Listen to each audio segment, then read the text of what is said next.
रामकृष्ण हरी.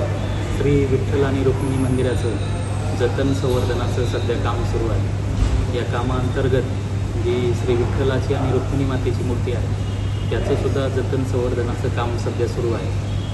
भारतीय पुरातत्व विभागाचे अधिकारी, त्याचप्रमाणे आपले राज्याचे पुरातत्व विभाग, त्याचप्रमाणे माननीय जिल्हाधिकारी महोदय, मंदिरे समिती या सर्वांचीच मागील आठवड्यात संयुक्त अशी बैठक झाली आणि पुरातत्व विभागाने दिलेल्या सूचनेनुसार आपण श्री पांडुरंग आणि रुक्मिणी मातेच्या मूर्तीवरती जतन संवर्धनाची रिस्टोरेशनची प्रक्रिया करणार आहोत. यापूर्वीच आपण सर्व माध्यमांना कळवलेलं आहे की ही प्रक्रिया 22 उद्या सोमवारपासून सुरू होईल आणि ती 23-24 अशी 3 दिवस चालेल.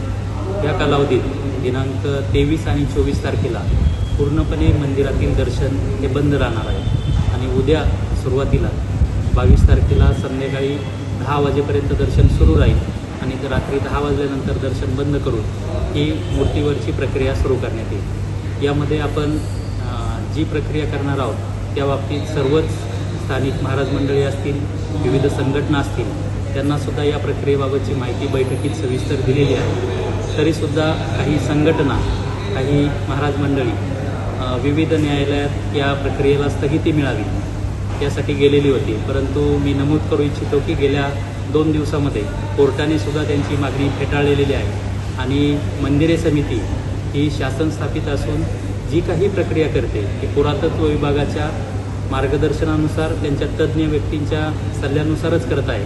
त्यामुळं मंदिर आणि त्यातील मूर्ती पूर्णपणे सुरक्षित राहतील यासाठी मंदिरे समिती प्रयत्नशील आहे. त्यामुळं सर्वच भाविकांना आवाहन करण्यात येत आहे की दिनांक 23 आणि 24 या 2 दिवसात पूर्णपणे श्री विठ्ठल आणि रुक्मिणी मातेचं दर्शन बंद राहील.